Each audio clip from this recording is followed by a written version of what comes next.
Today's topic is on lacing systems. Lacing or most commonly used lateral systems in built-up compression member. When we are using a built-up compression member, for example, in this case, they have used four angle sections to keep this angle systems in a uniform distance. Lacings are provided in the form of again angles. Similarly, either the main member may consist of an angle or a channel member. So there are two different types of lacing systems: single lacing systems and double lacing system. Most commonly used lacing is a flat, and most of the times angles are also being used as a lacing system. So this is an example of double lacing system, and this is one of the type where we can see single lacing system.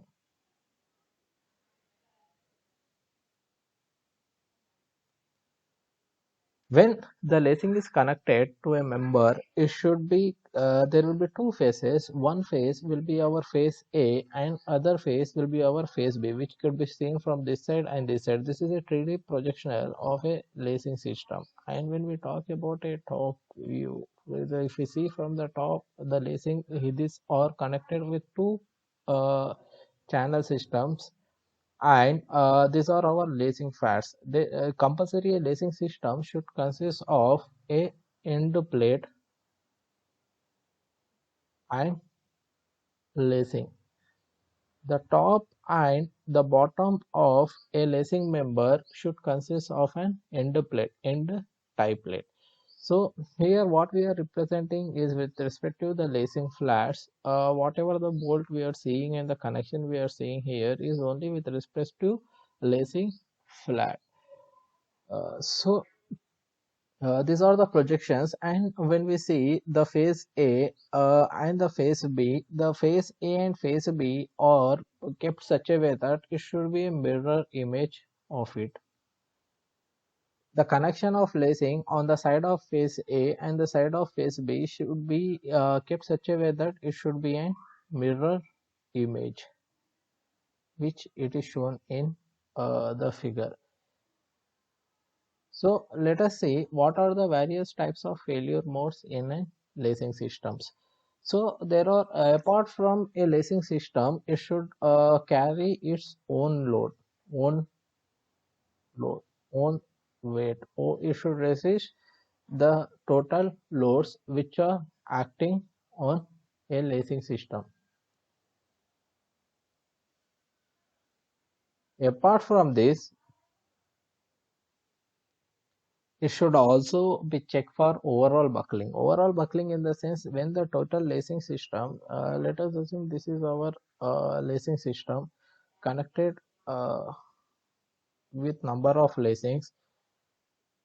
What happens when the members are too slender?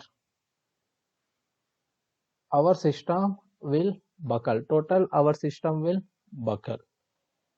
Second type of failure in lacing member would be buckling of main member. Let us assume a case of a channel section. When we consider a channel section and when we see the axis, radius of gyration along the x-axis or x-axis will be far greater than RYY. So RYY, when we see the single member, only when we see the channel in single member, RYY is weaker section, and it is much prone to the failure. So what happens in this case, around the YY section our section will buckle. This type of this type of failure can also be seen in our system. The third type of failure is failure due to lacing member. What happens, the member will tends to buckle, lacing members due to this happens because of having less width and more length of lacing member. And the fourth type of failure is distortion of cross section. What happens, this is because of its twisting moment. Once a lacing system is designed, it should be check that it should resist all the different criteria of failure, and it should be stronger to resist all different criteria of failure. Now let us see some of the specifications in lacing system what the codebook has gave to us. So generally these are the specifications in lacing systems. I will just write it here.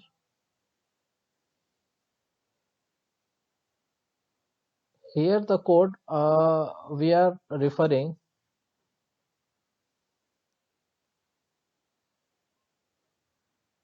is IS 800 2007. According to IS 800 2007, clause 7.6.1.1, members comprising two main components of lace and tie should be practically have a radius gyration around about the axis perpendicular to the plane of lacing, not less than the radius of gyration in the axis parallel to the plane of lacing. So there are two axes when I keep a built-up member. Let us assume there are two channel sections which are placed back to back, and when we see the axis, this is the parallel axis, and when we see another axis which is perpendicular axis, let us assume this is ZZ axis and this is YY axis. Our lacing member should be designed such that RZZ must be less than or equal to RYY. When we consider a single lacing system, when we consider a single channel system, and it can be seen that YY section is much weaker section and very prone to the failure.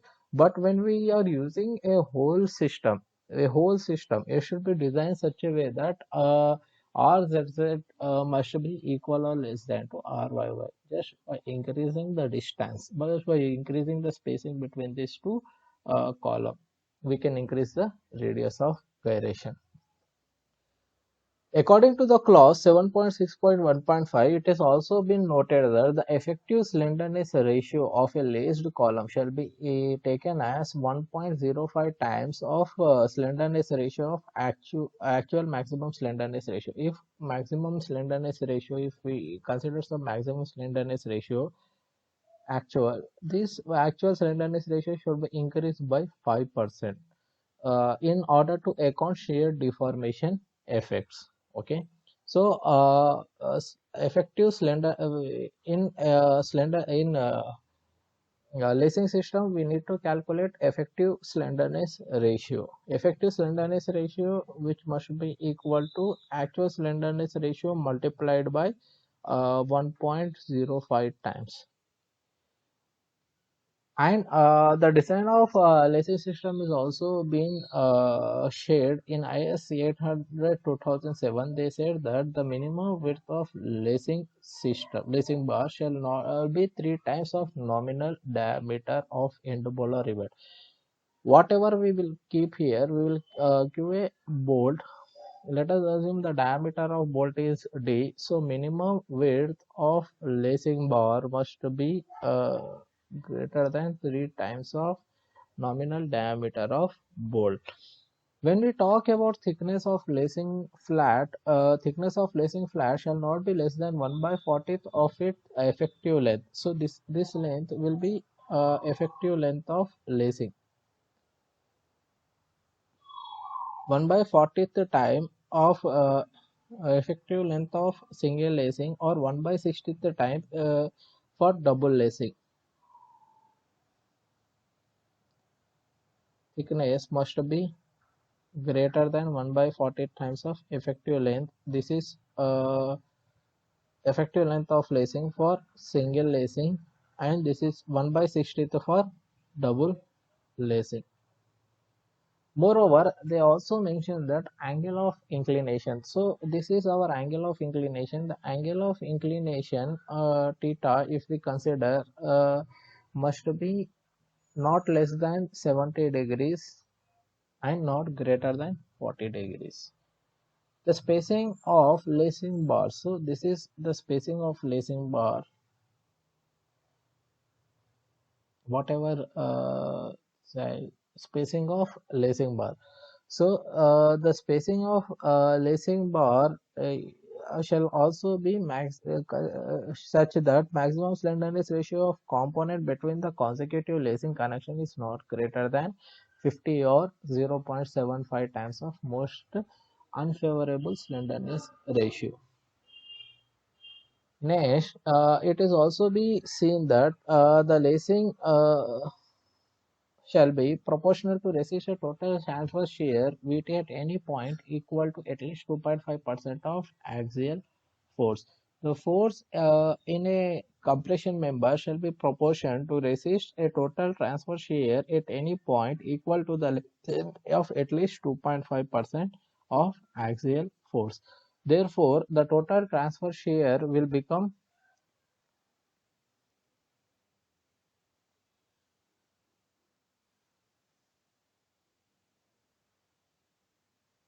V equal to 2.5 by 100 into axial force P. Next, when we take this as our lacing system, let us assume this is our lacing flat uh, and there is some load force in lacing system. Let us assume this is our force in lacing system denoted by F. Angle of inclination, this is our angle of inclination theta, then this will become 90 minus theta. If I take it out the lacing bar separately, this is my lacing flat and this is the force in lacing in the direction of lacing bar. This is our angle of inclination, which is theta to the vertical axis, and then this will become 90 minus theta. So from here, the transfer shear, when we about to calculate the transfer shear, it will become F is equal to V by N sin theta. Now, in the single lacing system, there are two transverse systems, and there are two transverse forces, the two transverse system in parallel planes. So that is why n will become 2. In case of double lacing system, n will become 4, as there will be 4 transverse plane in case of double lacing system. Okay, so how we got this as F is equal to V by sin theta. V is an axial force in a member. Just by plotting out the curve,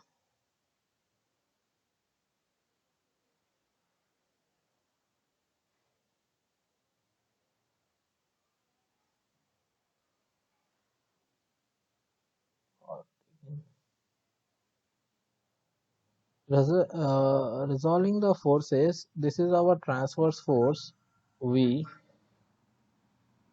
This is our force in lacing bar F, and this is our angle theta. So if we draw a free body diagram of this will our F, V, F and theta.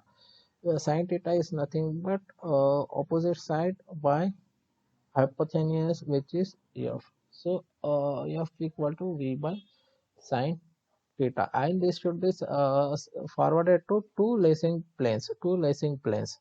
Here one lacing plane and here other lacing plane. That's why n value I have substituted here 2. In case of double lacing system, in a single lacing member, it has to transfer 1 2 3 4. That's why n value will become 4 in case of double lacing system.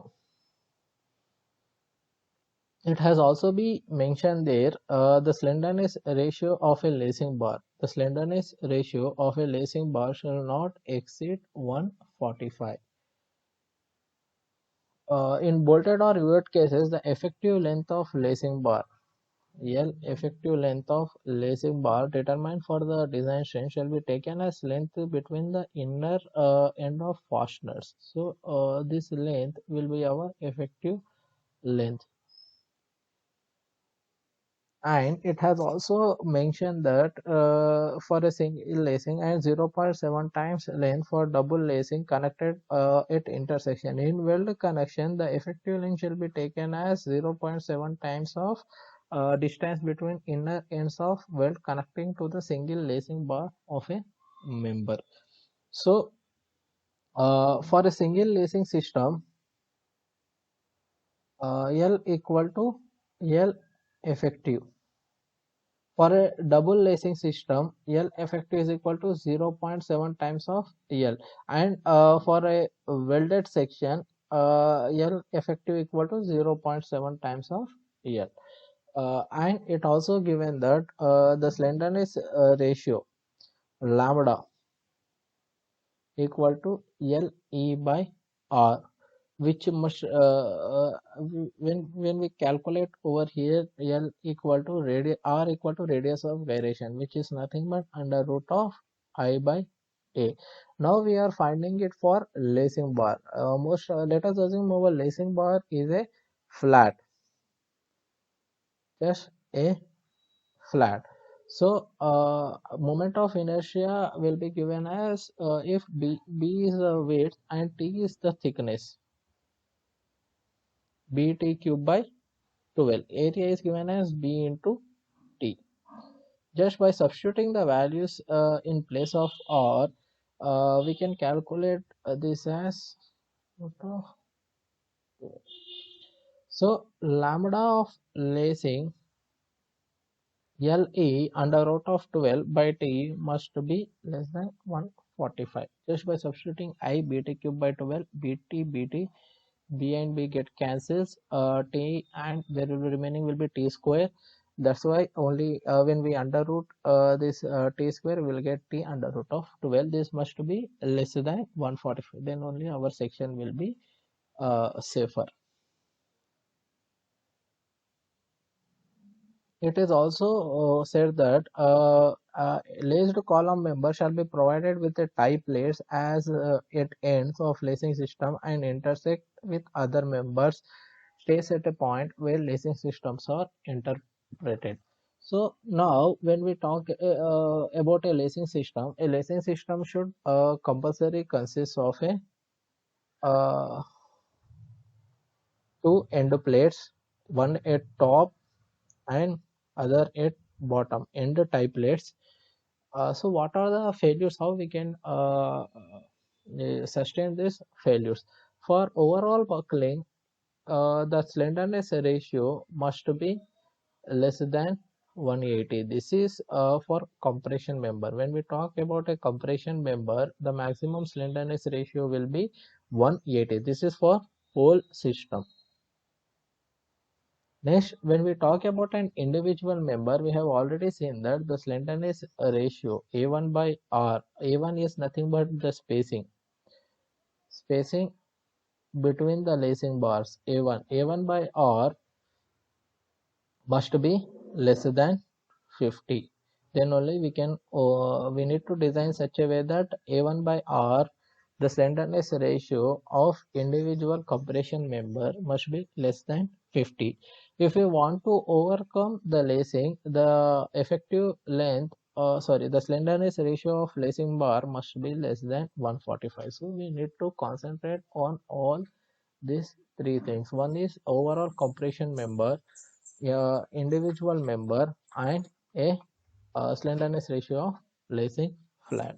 With this, we will start our problem. Let us design a laced column in this section which is 10.5 meters long and has to carry an axial load of 1000 kilonewtons. The column is restrained in position but not in direction in both the ends. Use two channel sections placed back to back. So the two channel sections which are placed back to back, now what should be the size of these channel sections?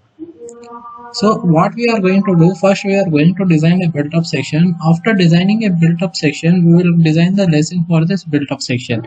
Now the given data, the length of column is 10.5 meters and they have mentioned an axial load which is about 1000 kilonewtons. We knew that stress equal to load by area. So here what we are going to do, we know that load is equal to stress into area. We are going to calculate area of a section. What should be the area required for a load of 1000 kilonewtons? For that purpose, we will assume some value of stress. The basic assumption is selected from the slenderness ratio. We know that the maximum slenderness ratio of compression member is 180. So the slenderness ratio, if it's exceed more than 180, then our section will fail in buckling. Depending upon these assumptions, it should be slenderness ratio must be lesser than 180, which could be across 120 or 130. For that, we will select some area, some stress. Let us assume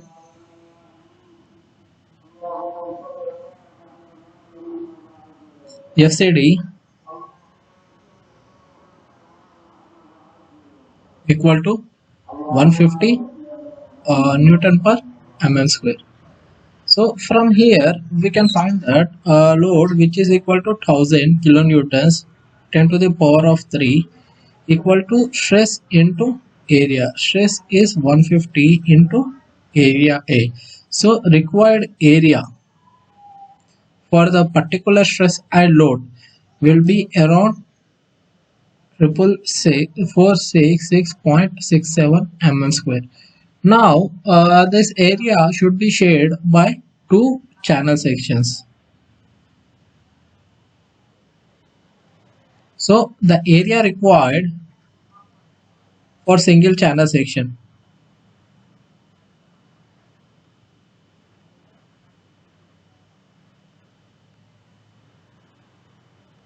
which will be around 3333.335 mm square. So what I am going to do, I am increasing this area from 10 to 25 percentage for more safety. So after increasing area from 10 to 25 percentage from SP 6 by 1 1984, I am 1964. I am going to adopt a section IS MC 300 at 351.2 Newton per meter. Let us see what are the section properties of these particular sections.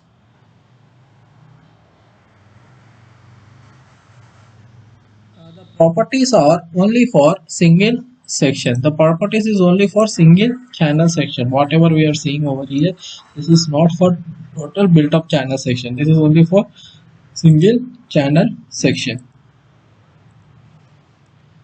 Let us see the properties.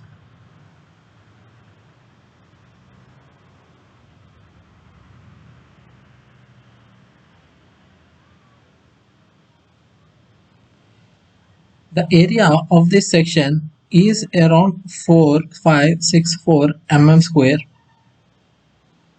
Radius of gyration along z direction, this axis, let us assume this is zz axis. Radius of gyration along z axis, which is around 118.1 mm. Radius of gyration along y axis, which is around 26.1 mm. This is our y axis.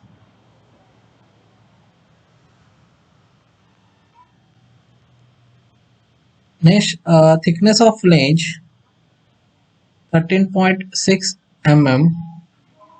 Moment of inertia along z axis IZZ, which is around 6362.6 into 10 to the power of 4 mm to the power of 4.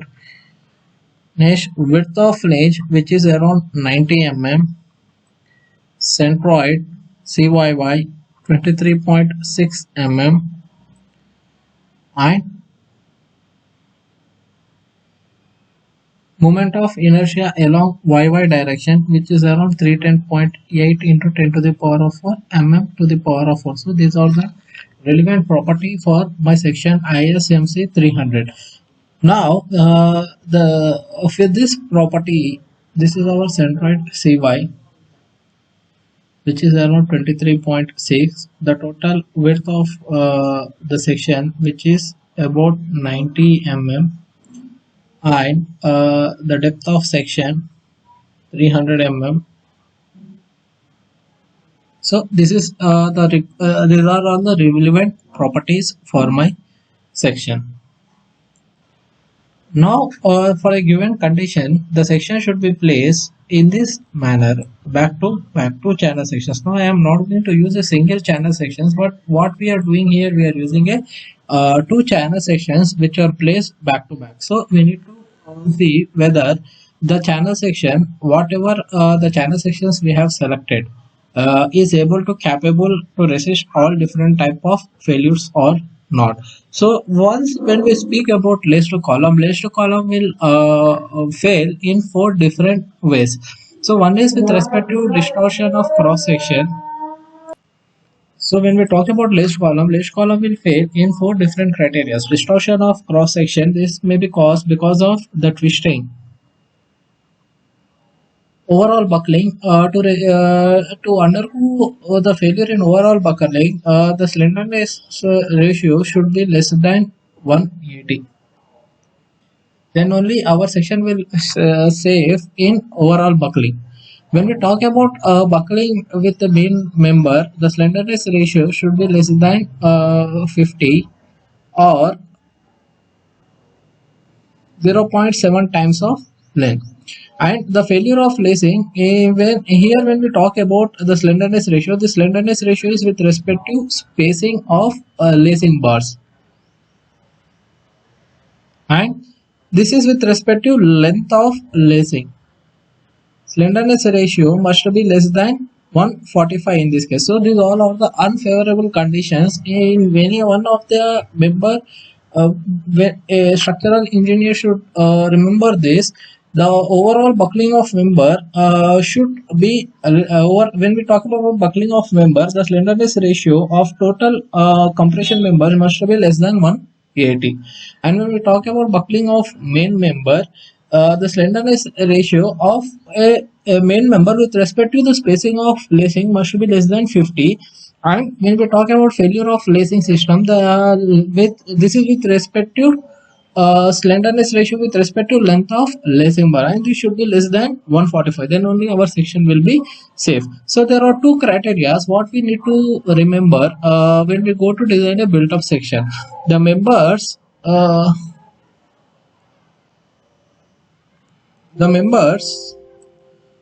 comprising of two main components, laced and tie, should be where practically having a radius of gyration about the axis perpendicular to the lacing shall not be less than the radius of gyration of axis about the parallel to the lacing. The effective slenderness ratio KL by R of laced column shall be taken as 1.05 times of actual slenderness ratio. So these are the two terms what we need to remember. So with the same ideology of those two terms, when we see a single channel, see here, check this, RXZZ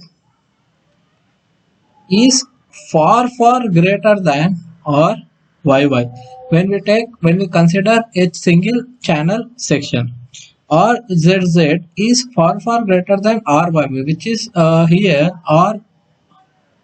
RZZ will be about 118.1 mm, whereas RYY will be about 26.1 mm. So we can see the difference between these two. So what we have to do from the code, when we see the clause 7.6.1.1, member comprising of two columns, when we are using either a batten system or a lace system, should be placed practical where radius of gyration along the perpendicular. This is my radius of gyration of now for a built-up section. Along the perpendicular must not less than the radius of gyration along to the parallel axis of member. So parallel axis of member is RZ. So I have to place these columns. I have to place this column as far as practically such that RZZ must be less than or equal to RYY. What we have to do? We have to increase radius of gyration of this total built-up member. How can we do that? By increasing the spacing between these two individual compression members.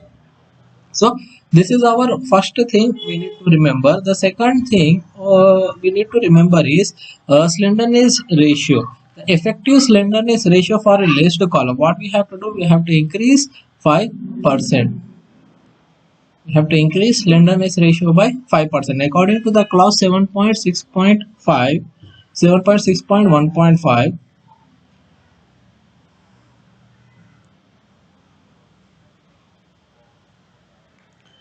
it says that the effective slenderness ratio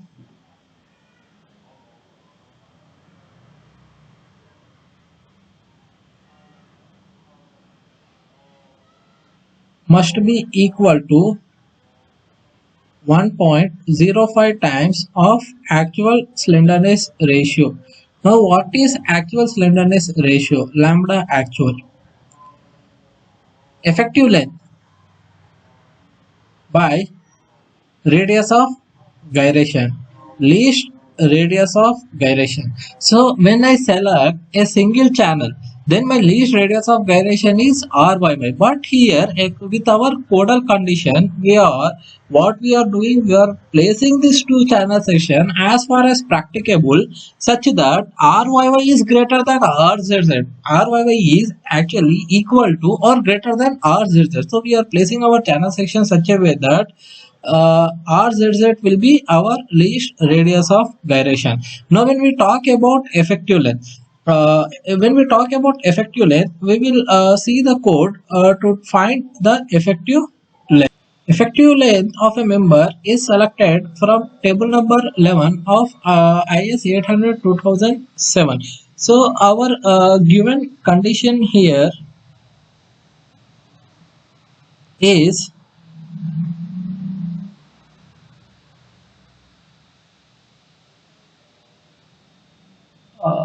the column is restrained in position but not in direction. So the column is restrained in position but not in direction. Means the section what they have gave us is of hinge support. The effective length for hinge support is 1. So from here we can say effective length as 1 into 10.5, where 10.5 is overall length of compression member by RZZ, which is about 118.1. So when we do this, let us convert this into mm. Final actual slenderness ratio will be around 88.91. So let us find effective slenderness ratio. Effective slenderness ratio, which is about 1.05 times of 88.91, which is equal to 93.35 less than 180. So when we talk about laced column, here there is no twisting.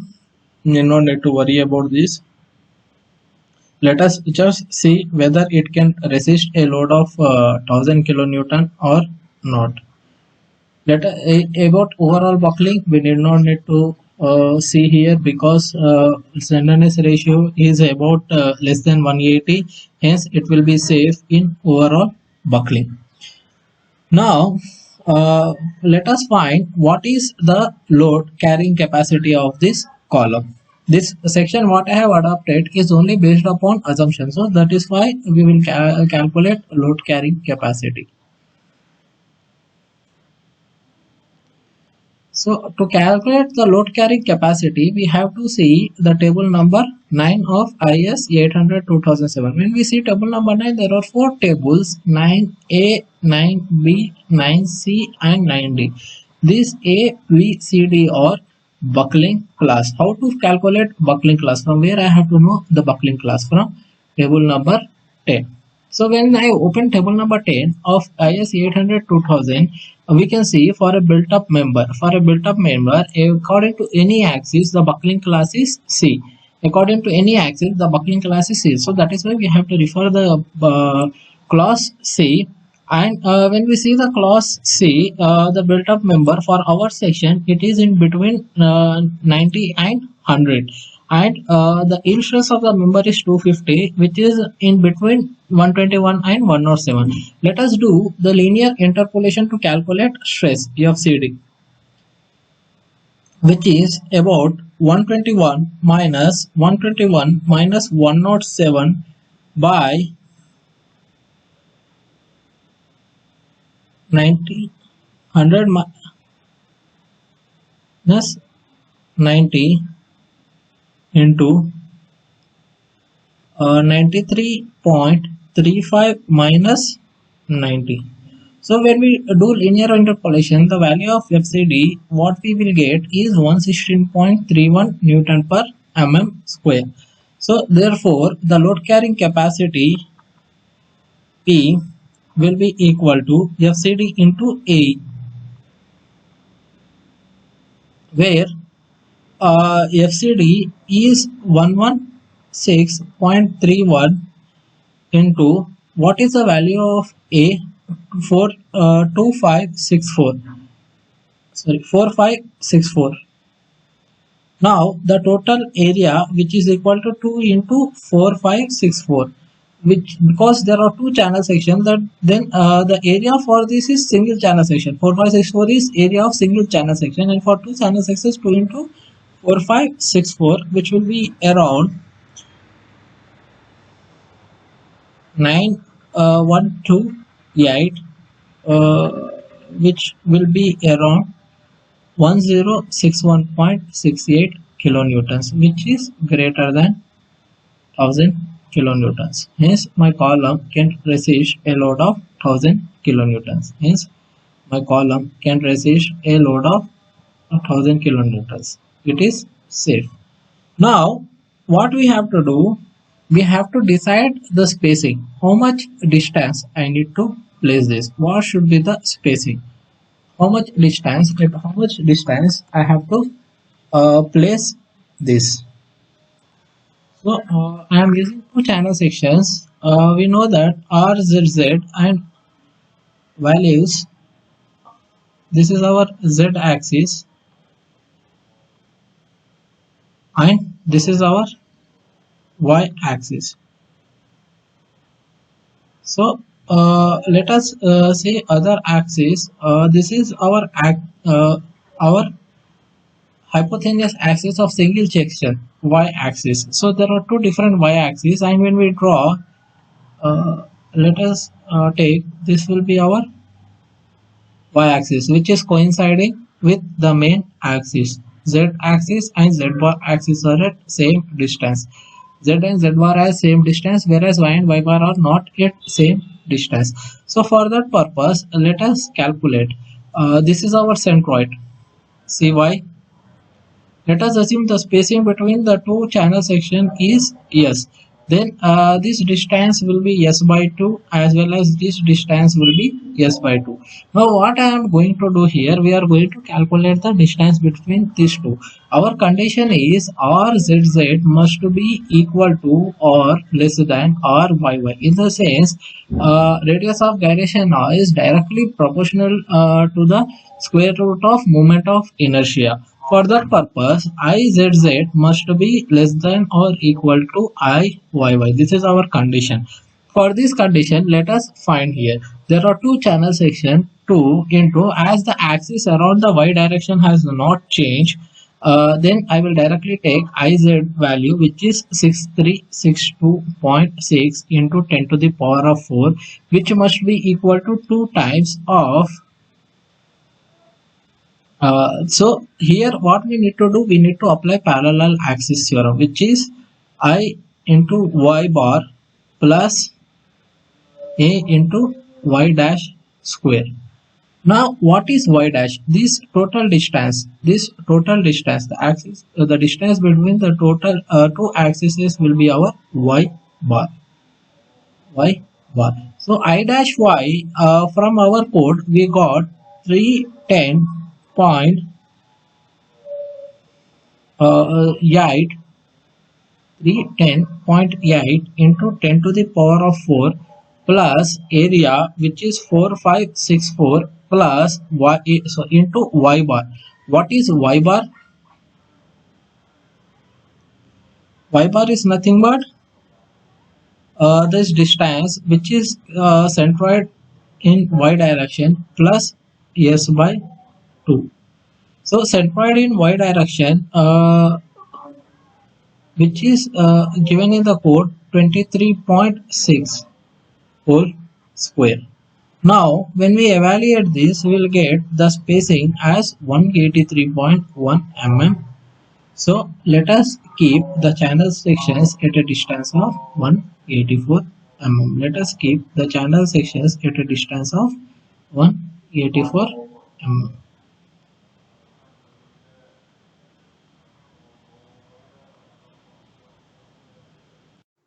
So this was about the design of built-up section. We have selected two channel section ISMC 350. The two channel sections were placed back to back at a distance of N84 mm. So this distance is selected such a way that RZ must be less than or equal to RYY. Now let us give the lateral connection to this. Let us design lacing systems. Again, when we come across lacing system, there are two different types of lacing system. One lacing system is single lacing system and double lacing system. So the design procedure for both the single lacing and double lacing system is same. Let us see single lacing system here. So already while designing our build-up member, we have already also seen that the overall buckling for this, we calculated the value of lambda, which was less than 180, and the load will all is greater, the load which is greater than 1000 kilonewtons, since it is satisfying 2. Now remaining 2 we need to check it. To determine the failure of lacing, the lambda value should be less than 145, and when we talk about individual member, the lambda with respect to spacing must be less than 50 or 0.7 times of slenderness ratio. Now this is the procedure to find the lacing system. So first what we need to do, we need to decide either it is a single lacing system or double lacing system. Now what I am assuming this as a single lacing system. So I will design for single lacing system, then I will choose the angle of inclination. Let us assume the angle of inclination is 45. As we already discussed, the angle of inclination is selected from 40 to 70. So what I am taking here, I am taking the angle of inclination is 45. So what is the angle of inclination? See here, the angle of inclination is selected with respect to axial load. If axial load is in this direction, the angle of inclination is selected this one, where the force is acting in our lacing bar. Now so this is what was our previous case. This is our here the spacing between these two members was 184 mm. The total width of flange, which is 90 mm at this side and well as 90 mm here, and these are our bolts which are connected over here, like we have giving here bolt connection. Either you can give the bolt connection or you can even go for weld connection. Now let us find what could be the length of lacing bar and what could be the spacing of lacing bar. Before to find the length of spacing bar and length and spacing of lacing bar, we need to calculate gauge length. What is the gauge length? This distance from where I am going to connect the bolt. Total it is 90 mm. So what I will do, I will assume some gauge distance. I will assume the gauge G equal to 50 mm. Now if I am assuming the gauge distance as 50 mm with respect to the bolt, with respect to end plate, this distance is 50, this distance is 50, and this is 184. Then the total length, see, this is our lacing bar which I have drawn outside. Let us assume the length of lacing bar, this is our L naught, spacing of lacing bar.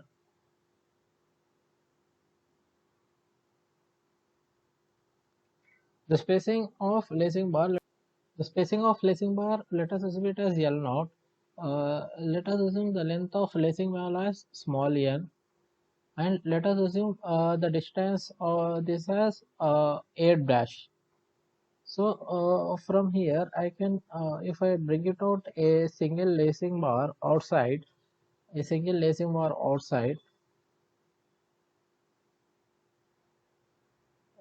length will be my L naught by 2. This is the total length of spacing bar, and this is our A dash, which is about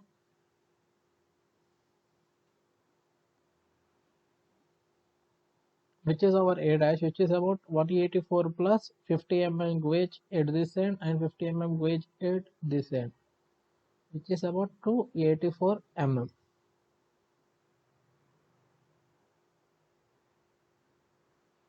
Now this is L naught by 2.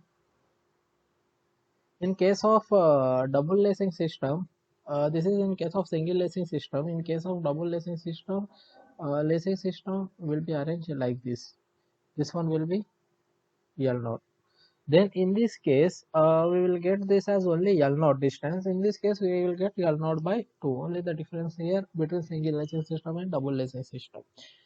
Now, what I am going to calculate, I have to check my spacing, whether whatever the spacing, whatever the length, whatever the angle I have considered here, is it good or not.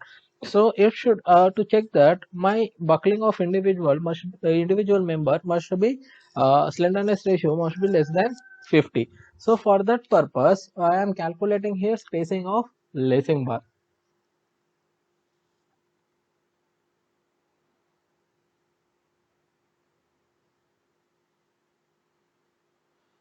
So L naught, how to calculate it? Here, this is our angle theta. Yes, this is our angle theta, which is making with horizontal. This will be our 90 minus theta.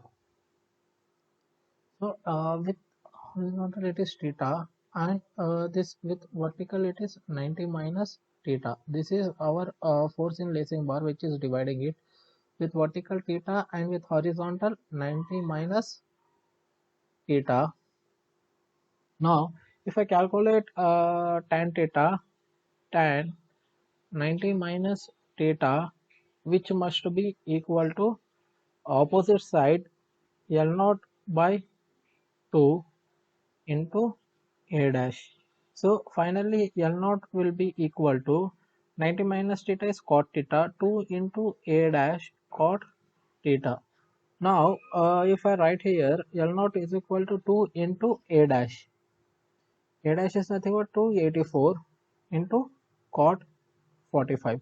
If we are selecting a double lacing system, then this one will become L naught equal to A dash cot theta, because this is only the length. So if we find this, L naught will be equal to 568 mm. So whatever the angle of inclination, whatever I have selected the angle of inclination, let us see is it safe or not. This distance 584 mm, sorry, 568 mm. So for that purpose, what we need to do, we need to check the slenderness ratio of each component. So let us find the slenderness ratio of each component, individual component. We are now talking about a single channel system. We are not talking here about total built up. So when we see the individual channel member, for example, this is our ISMC 300. Now we are selecting the minimum radius of gyration. So radius of gyration along this axis was 118, whereas radius of gyration along this axis was 26. So 20, we will select RYY as our minimum, because here we are calculating with respect to individual member, buckling of main member. If I select a channel section, what is happening here? Likewise, we studied. We are selecting individual member, but we are not selecting built-up member. When we select built-up member, the total slenderness ratio must be less than 180. But when we are selecting a individual member, then the slenderness ratio must be less than 50. So for that purpose, when we selecting individual member, radius of gyration will be 26.1 mm, minimum radius of gyration. This is our minimum. So length of this length is totally 568 divided by L by R minimum, which is equal to 26.1, will be around 21.76, which is less than 50. And we need to find about 0.7 times of slenderness ratio. What is the maximum slenderness ratio? 93.35, which is equal to 65.34. So this value is less than maximum 0.7 times of actual effective slenderness ratio, as well as less than 50. Hence this is safe. The spacing what we have selected is safe. Now let us start our design. From here we will start our design of lacing.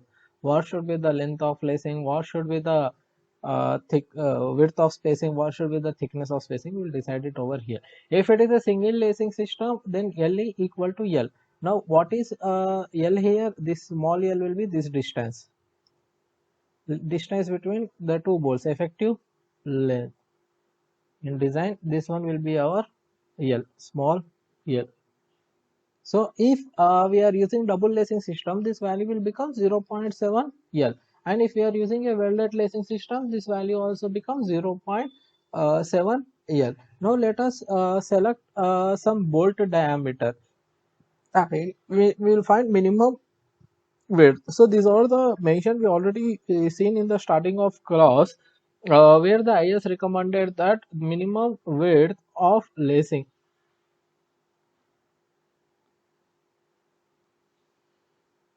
Minimum width of lacing should be at least 3 times the nominal diameter of bolt. So let us assume the diameter of bolt as 16 mm. So this should be 3 into 16, which is 48 mm. Let us assume the width of lacing as 50 mm. Thickness of lacing flat. Now for a single lacing system it is L by 40, and for double lacing system it is L by 60. So we will assume the single lacing system.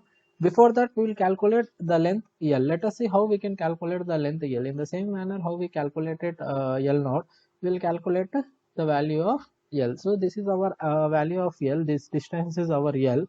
Either we can take it by finding sin theta, or we can even calculate it by cos theta.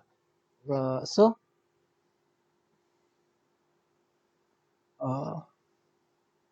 here in the sense L naught, which could be length of lacing flat,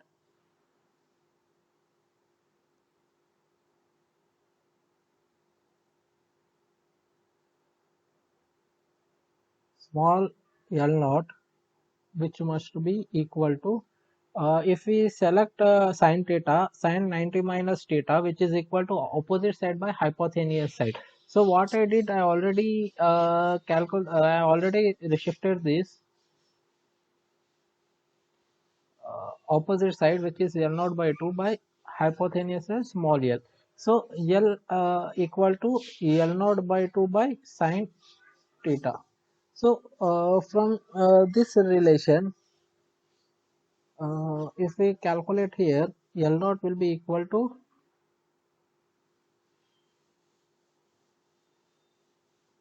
or even we can take this also with respect to cos theta. Directly we can take this also, 284 into, if it is cos cosecant 45 degrees, which will be equal to 401.6 mm, which will be equal to 402 mm. Let us assume this value is as 402 mm.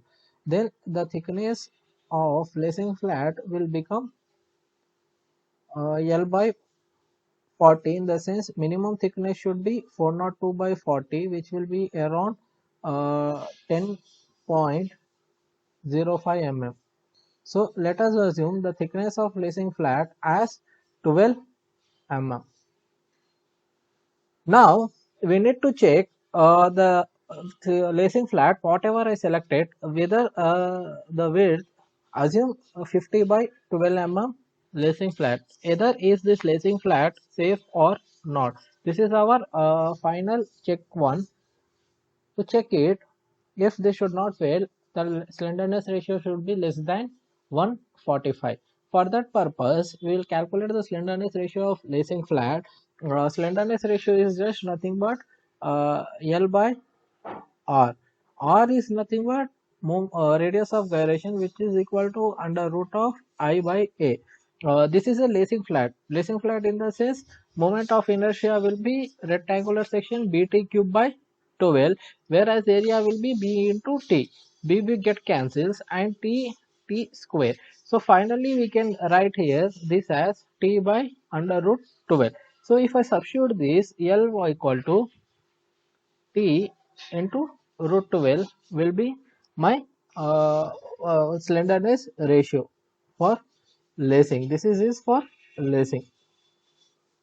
Slenderness ratio for lacing. So if I calculate the radius of gyration for lacing, this value, if I substitute this as 12 by root 12, thickness of lacing flat is 12 mm. We will get this as around 3.464 mm. So if I calculate the slenderness ratio, which is equal to 402 divided by 3.464, this value will become 116, which is less than 145 mm. Hence, 145. Hence, the slenderness ratio of lacing flat is also in limits. It is safe to select this design. Now if it is select, we will proceed further. Let us see how much compressive force this lacing bars can support. Before see here, what could be the force? What could be the transverse force which will be act in our compression member? First, let us design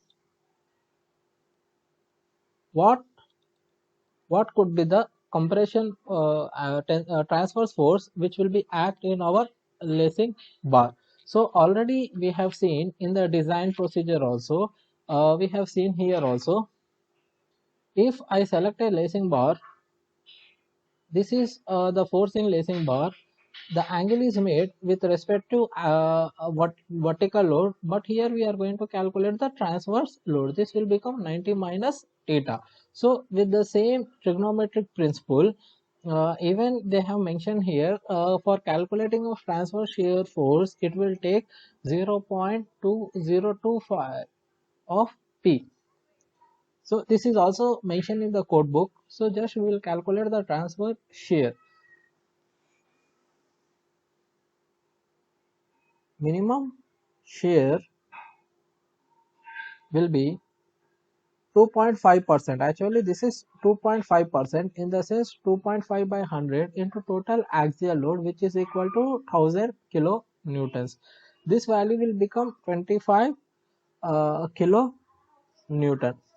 Now this is for the total, but it has to share between two panels. It has to share between two panels. This is one panel and another two panels. So this is why divided by 2.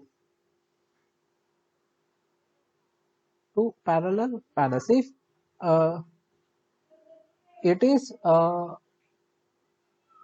double lacing system, then it has to share in 4 panels.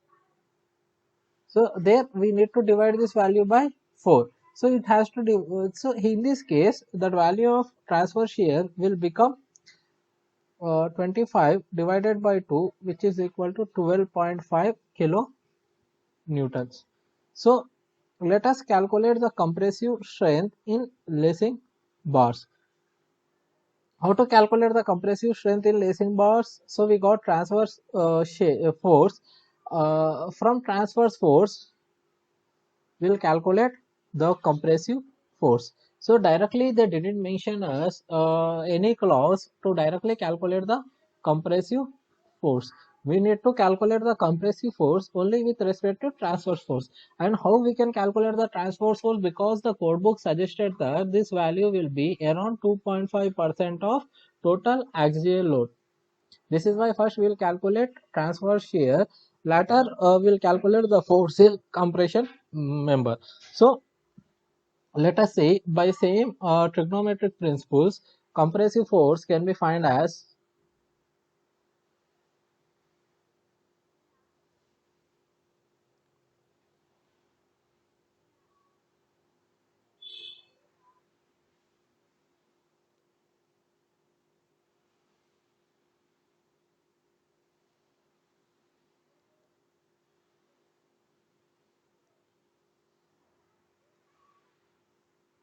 force in lacing bar can be calculated as V by N value, which is for in our case 12.5 into cosecant 45.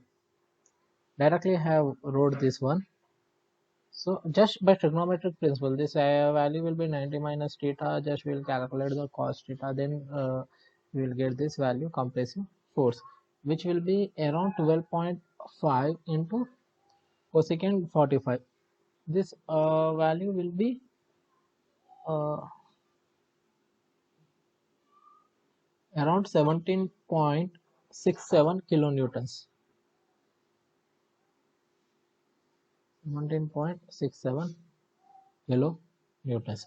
So whether my lacing flat is able to resist this load or not, my lacing flat which I have adopted, which is about 50 and 12 mm, 50 mm wide and 12 mm thick, can resist a load of 17.67 or not. For that purpose we will calculate the compressive force in lacing bar. So we already know the slenderness ratio for lacing bar, which is L by R equal to 116. Again what we will go through IS 800 2007 table number 9, and for flats it's the table number 9, buckling class is C, so that's why we are referring for table number 9C of IS 800 2007. So for yield stress 250 and the compressive stress in the member 116, it is in between 100 and 120. The values are 94.6 and 83.7. So from these values I will calculate FCD value by the process of linear interpolation. So maximum value was 94.6 minus 94.6 minus 83.7 was lower value, and we need to find for 116 minus 110, which is in between 120 and 110. So if we calculate this, we will get FCD value as 88.06 megapascals. So finally, axial load in compression member. How much load we will see now it can carry our lacing flat. So stress is 88.06 into area of lacing flat, which is 550 into 12 mm, 50 mm wide and 12 mm thick, gives us around 52.84 kilonewtons, which is far greater than 17.67 kilonewtons. Hence our section is safe. Our lacing flat can resist the given compressive force. Now what we need to do, we need to design for connection. Either we can design connection with respect to bolt, or we can even design the connection with respect to weld. So let us design with respect to bolt in a case where the lacing flats are not overlapped. So first we will calculate shingle shear. So while designing the bolt design connections, bolt, the bolt will fail in two phases again. Shear, we are using bearing type of bolt, shear and bearing. So we already seen in many of our lecture to calculate shear VDSB, which is equal to Fu by root 3 into Nn ANB plus Ns ASB. So the diameter of bolt we have selected here of grade 4.6 and 16 mm diameter bolt. For this one we got the shear value after substituting this value as 37.147 kilonewtons.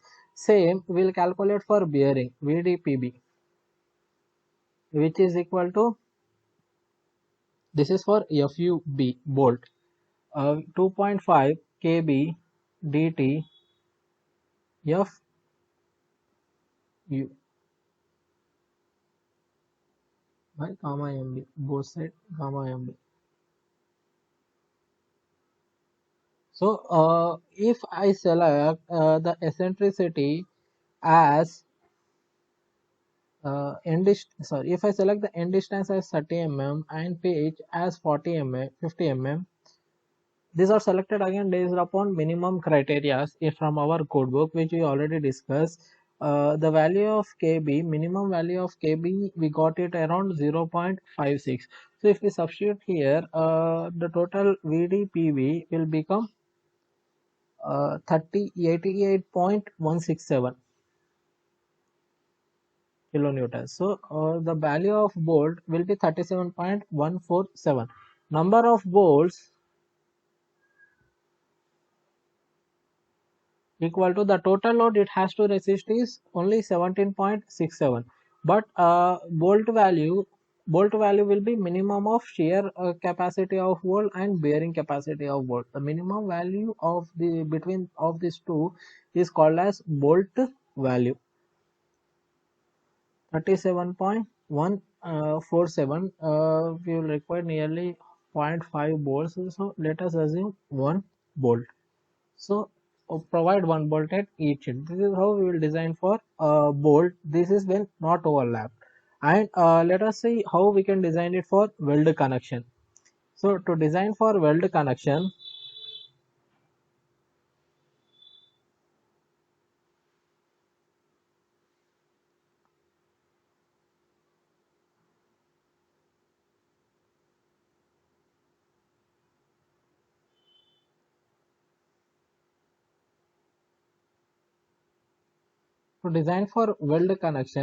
the flange thickness. Here what we are going to do for a channel section, we are connecting it with a flats. So let us see what is the thickness of this. This thickness is 13.6 mm, whereas flat thickness is 12 mm. So we will select the minimum size of weld from table number 21. Minimum size of weld is 5 mm, whereas maximum size of weld also will select it. For this it is 3 by 4 times of 13.6 or 10.5. So it will be around, let us assume the size of weld as 5 mm. Now let us calculate the length of weld. For that purpose, throat thickness equal to 0.7 times of size of weld, which is equal to 3.5 mm. Strength of weld per length. So as we don't know how much length we are going to provide so far, for that purpose Fu of plate by root 3 into gamma mw. I am assuming this as a field rivets. For that purpose the safety factor will become 1.5 into throat thickness. If we substitute these values, this will be around 552.33 Newton per mm. So required length of weld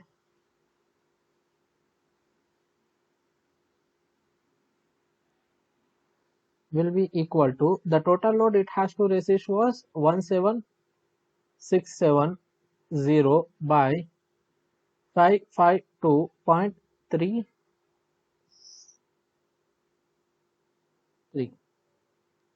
So this value will become 32 mm. So this is the effective length of weld, which is 32 mm. If you are calculating the overall length of weld, 32 mm plus 2 times of size of weld, which we have discussed earlier only, this will become around 52 mm. There are two sides of connections, two sides we need to provide, two sides from here also we need to provide, here also we need to provide two sides of 2 times 5. So this is how we'll give the connection for welding and bolting in the case of lacing members. Now let us design end connection for a lacing member.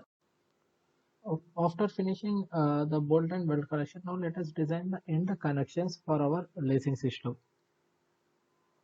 To design end connections, first we need to refer the coded provisions what they mentioned for designing the end tie plates. So the tie plates are the members which are provided in the end of batten and laced member and shall be designed by same method as batten. In no case shall the tie plate and its fasteners are incapable of carrying forces for which the lacing batten has been designed. Then the let us see how we can give the size for a tie plate or for a batten system. So what we are going to do here, we are going to design a batten system. Now, when the plates are used for batten, the end battens are those where the members is laid along its length, having an effective depth longitudinally not less than perpendicular distance between the centroids of main members. So, if this is a main member, if two see channel sections or main member, so what is the perpendicular distance between the main member will be its effective depth. Will be its effective depth of tie plate, perpendicular distance between the centroid of main members. So we are not going to design any intermediate batten in this case. Now uh, the meaning of this is the effective depth of batten shall be taken as longitudinal distance between the outermost bolts and rivets. So this distance, outermost bolts and rivets. The thickness of batten or a tie plate shall not be less than 1/50th the distance between inner bolts connection. This distance 1/50th the time of this distance, which was about 284 mm, was the thickness of batten member tie plates. So now let us design tie plate for our bolt connection. What could be the overall length of this member? This total length will be the overall length.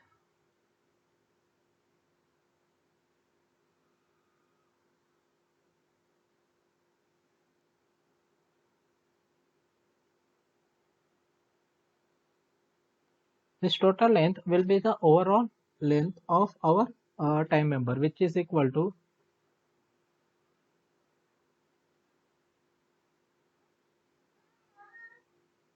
the spacing between the two plates is 184.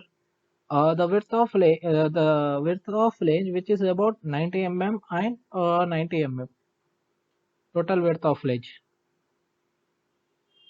So the total length of plate will be equal to spacing plus 2 into width of flange, which is equal to uh, spacing was 184 plus 2 into 90, which is 364 mm. Effective depth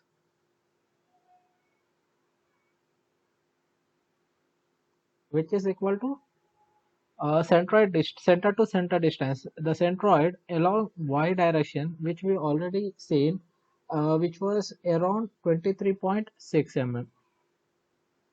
So this is our centroid 23.6 and this is the spacing 184. So calculate effective depth. It is the distance between center to center distance.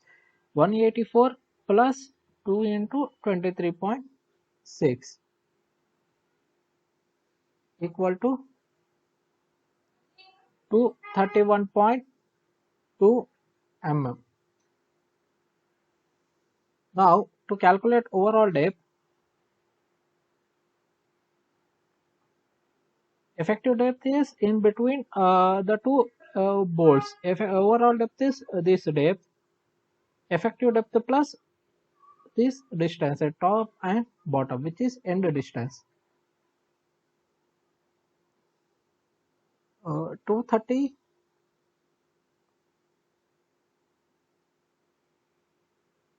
231.2 plus 2 into 30, which is around 291.2 mm.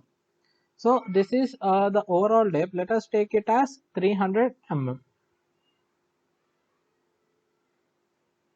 Thickness of tie plate, which we already seen here, 1 by 50 into 284, which is around 5.68 mm, 6 mm. So let us take a tie plate of size 364 mm by 300 mm by 6 mm. So this is our final design. There are two plates ISMC 350, two channel section placed back to back with a lacing plate of thickness 6 mm, width 50 mm. The distance between these two plates is 184. So this is our final design. When we consider weld case, there will be no effective length. There will be only overall depth. When we design for weld connection tie plate, there will be only overall depth. There will be no effective depth. So overall depth will be equal to effective depth, which is equal to uh, to uh, 280. Overall